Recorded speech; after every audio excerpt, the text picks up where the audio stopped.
তালটা হাঁটি বেড়া এই বিপুল তাল ঘুরে ঘুরে তাল হারাম জানে তাল না হয় তোর বাপের মাথা শহর তাল তাল দেখাবা সবকিছু তুই শুধু এক মই তোর জন্য তাল আনু হোক মই তালটা মনি নিম এক চল লাগাম করি ইনকে মাথাটা ঠিক হয়ে যাব ওই দীপু ও দীপু এই স্কুল যাম নাই হ্যাঁ যাম দাঁড়া মই খালি ব্যাগটা নিয়ে আসুম হ্যাঁ আয় ব্যাগটা কোন আছে ঘরত আছে। বাবা মোক 10 টাকা দে তো নাড়ু খাওয়ার জন্য যে জিনাই যাবে সিনাই খালি আর টাকা দরকার মুই কোনো টাকা দিতে পারিম না তুই এমনি যা না তুই মোক 10 টাকা দে টিফিনের সময় সবাই নাড়ু খাবে মোক তখন ভোগ লাগিব না ওই কিরবেগত করে এক টপলা মুড়ি বান্ধি দেখ তো স্কুল নিয়ে যাও কি করে যাক খাবে না যদি মোক পরে ভোগ লাগে তখন বুঝা বাবু তো ক্যাচাল করে কেন তোমাক 5 টাকা দিলে কি হলো হয় 1 টাকা কামাই করতে কত কষ্ট করবা হয় আর তুই 5 টাকা দিবা কইছিস ওই 5 টাকা থাকলে মোর 2 দিন বিড়ি কিনি খাওয়া হবে হ্যাঁ তুই বিড়ি খাই মর হারাম জাদা তুই মুখকে কেন দিছিস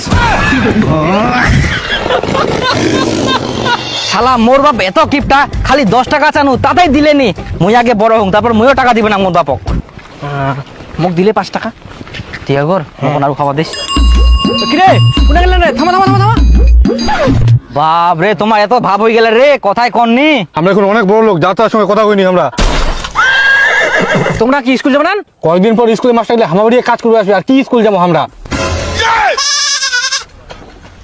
তোমার ঠিনা কত টাকা আছে তো একেবারে এত টাকার গরম দেখান আমার দুজনের ঠিক এখন 200 টাকা আছে 200 টাকা কালকে আরো তাল বিচে যাবো আরো টাকা হবে আমার ঠিনা আরে চল ভিখারি গেলার সঙ্গে কথা কই সময় নষ্ট করে লাভ নাই আরে আমার ভিখারি কইল রে তো ঠিনে টাকা চাকর না তো ঠিকই তো কইল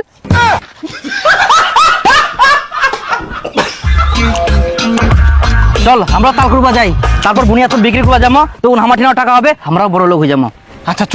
তাহলে কোন চাল বাগানো যাবে এই তাল বাবা অনেক ঠিক আছে না আচ্ছা ঠিক আছে এই দেখ ফুল একটা তালে গাছ ভিতরি এগুলা চ গাছের উপর নুকাই দিই তারপর তাল খুলাম আচ্ছা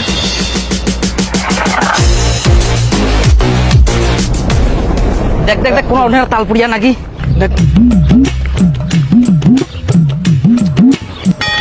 ওই রে বিপুল তালে পড়েনি ওটাই তো রে দেখা যায়নি কুড়াই নিয়ে গেলে বুঝি নাকি